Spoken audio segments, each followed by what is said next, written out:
చెప్తాను నేను అదేంటి. ఈ సిఆర్జెడ్ నిబంధనల్ని ఉల్లంఘించి ఈమె కన్స్ట్రక్ట్ చేసింది అని కోర్టుకెళ్తే కోర్టు పరిశీలించి ఇది వాస్తవమైన కోర్టు నమ్మి దాని డిమాలిషన్కి ఆదేశించింది. సెప్టెంబర్ 4న డిమాలిష్ చేశారు. ప్రహరీ వాల్స్ ఎక్కడెక్కడైతే ఈ సిఆర్జెడ్ నిబంధనల్ని బ్రేక్ చేశాయో అక్కడంతా కూడా దాన్ని నిర్మూలించారు. అయితే పునాదులు మిగిలిపోయినాయి, పునాదుల్ని చేయలేదు.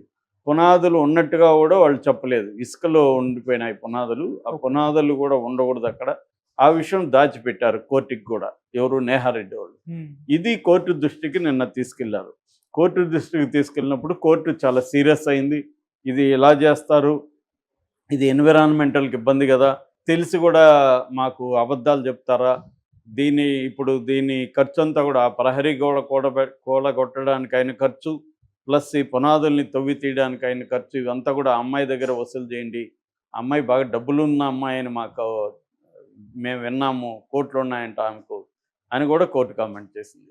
అప్పుడు నేహారెడ్డి వాళ్ళ అడ్వకేటు రిక్వెస్ట్ చేశాడు, సార్ కొద్దిగా దయచేయండి ఆమె మీద ప్లీజ్ అని. దయచేయాల్సిన అవసరం లేదు అని కోర్టు కామెంట్ చేసింది. దయచేయాల్సిన అవసరం ఏముంది, ఆమె తెలిసి తప్పు చేసినప్పుడు ఎందుకు దయచేయాలి, ఎన్విరాన్మెంట్ విషయంలో స్ట్రిక్ట్గా ఉండాలి అని the ministry of environment, forest and climate change అని సెంట్రల్ మినిస్ట్రీ ఉంటుంది. సెంట్రల్ మినిస్ట్రీకి కూడా కోర్టు ఆదేశించింది, మీరు ఒక టీమ్గా ఫామ్ అవ్వండి. ఎన్విరాన్మెంట్ నుంచి, ఫారెస్ట్రీ డిపార్ట్మెంట్ నుంచి ఒక టీంని ఫామ్ చేసి ఆ టీము ద్వారా మొత్తం పరిశీలించండి, ఎక్కడెక్కడ ఆమె ఉల్లంఘనలు పాల్గొని డీటెయిల్ నివేదిక కూడా ఇవ్వండి, దాని ఖర్చులంతా కూడా అమ్మాయి దగ్గర రాబట్టండి అనేది కూడా కోర్టు ఆదేశాలు ఇచ్చింది. ఇక్కడ చాలామందికి డౌట్ ఏంటంటే, అసలు ఈ సిఆర్జెడ్ అంటే ఏంటి, దాని నిబంధనలను ఉల్లంఘించడం అంటే ఏంటి, మరి ఆమెకు అప్పుడున్న జీవీఎంసీ అంటారు, అంటే గ్రేటర్ విశాఖ మున్సిపల్ కార్పొరేషన్ అనుమతులు ఇస్తేనే కదా ఆమె కట్టుతుంది. అనుమతులు మరి వాళ్ళకి ఇచ్చినప్పుడు వాళ్ళు కూడా బాధ్యులే కదా, అనుమతులు ఎవరు ఇచ్చారు అన్న డౌట్లు వస్తుంది. ముందుగా సిఆర్జెడ్ అనేది ఏంటంటే, ఇప్పుడు సింపుల్గా చెప్పాలంటే మనకి ఇక్కడ హైడ్రా ఏం చేసింది, ఎఫ్టీఎల్ పరిధి బఫర్ జోన్లో పరిధిలో ఇల్లు కట్టకూడదు, ఇల్లు కానీ ఏ కన్స్ట్రక్షన్ కట్టకూడదు. ఎఫ్టీఎల్ అంటే మీ ఫుల్ ట్యాంక్, ఒక చెరువు ఉన్నప్పుడు అది ఫుల్గా నిండితే ఎక్కడి వరకు వెళ్తుందో అక్కడ వరకు ఫుల్ ట్యాంక్ లెవెల్ అంటారు. ఫుల్ ట్యాంక్ వదిలి కొద్దిగా ఉండేదాన్ని బఫర్ జోన్ అంటారు. ఎందుకంటే ఫుల్ ట్యాంక్ ఎప్పుడైనా ఏమన్నా జరిగితే అక్కడ వరకు కూడా రావచ్చు కాబట్టి బఫర్ జోన్ కూడా వదులుతారు. అలాగా ఈ సిఆర్జెడ్ కూడా కోస్టల్ రెగ్యులేషన్ జోన్. సిఆర్జెడ్ అంటే దీంట్లో కూడా ఏమంటే హెచ్టిఎల్ పరిధి అని ఉంటుంది. హెచ్టిఎల్ అంటే హై టైడ్ లెవెల్ అనమాట. సముద్రంలో అలలు పెద్ద వచ్చినప్పుడు ఎక్కడి వరకు సముద్రం వస్తుందో దాన్ని హెచ్టిఎల్ పరిధి అంటారు. అంటే దాదాపు 500 మీటర్లు హెచ్టిఎల్ పరిధి. అక్కడ ఎటువంటి కట్టడాలు కట్టకూడదు. అట్లాగే 100 మీటర్లు అలాంగ్ బ్యాక్ వాటరు, రివర్సు, అలాగా 100 మీటర్లకి సంబంధించింది. సో మామూలుగా ఈ సిఆర్జెడ్ని కొన్ని జోన్లుగా చేశారు. ఒకటేమో ఎకలాజికలీ సెన్సిటివ్ జోన్స్ అంటారు, అంటే అక్కడ రేర్ యానిమల్స్ కానీ, రేర్ చెట్లు కానీ ఎకలాజికల్గా ఇంపార్టెంట్ అనుకున్నప్పుడు అదొక జోను. డెవలప్డ్ జోను, తర్వాత మూడోది రూరల్ ఏరియాస్లో ఉండే జోను, నాలుగోది క్రిటికలీ వల్నరబుల్ కోస్టల్ ఏరియాస్ అంటారు, దీన్ని అక్వాటిక్ ఏరియాస్ అని కూడా అంటారు.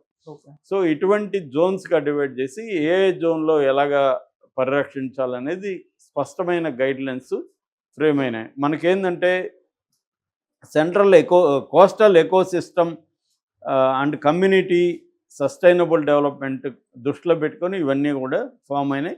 మనకి section 3 of environmental protection act ఉంది 86. అందులో భాగంగా 99లో ఫస్ట్ ఈ సిఆర్జెడ్ అనేది ఏర్పాటు చేశారు. దాని తర్వాత దాన్ని 2011లో 2018లో అప్డేట్ కూడా చేశారనమాట సిఆర్జెడ్ని. ఇప్పుడు ఈమె కట్టిన ఈ 4 ఎకరాల గెస్ట్ హౌస్ ఏదైతే ఉందో ఇది ఈ సిఆర్జెడ్ చెప్పిన ఈ జోనల్ చెప్పిన పరిధి ఏదైతే ఉందో హెచ్టిఎల్ పరిధిని, దాన్ని ఆమె అధిగమించి కట్టింది.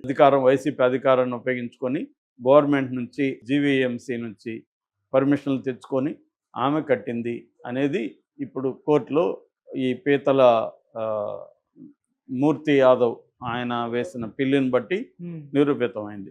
అంటే ఇప్పటి వరకు కూటమి నాయకులు ఆ, ఇటు విజయసాయి రెడ్డి మీద వాళ్ళ కూతురు అల్లుడు మీద పెట్టిన విమర్శలు కరెక్టే అని కోర్టు నిరూపించినట్టుగా అయిందనమాట.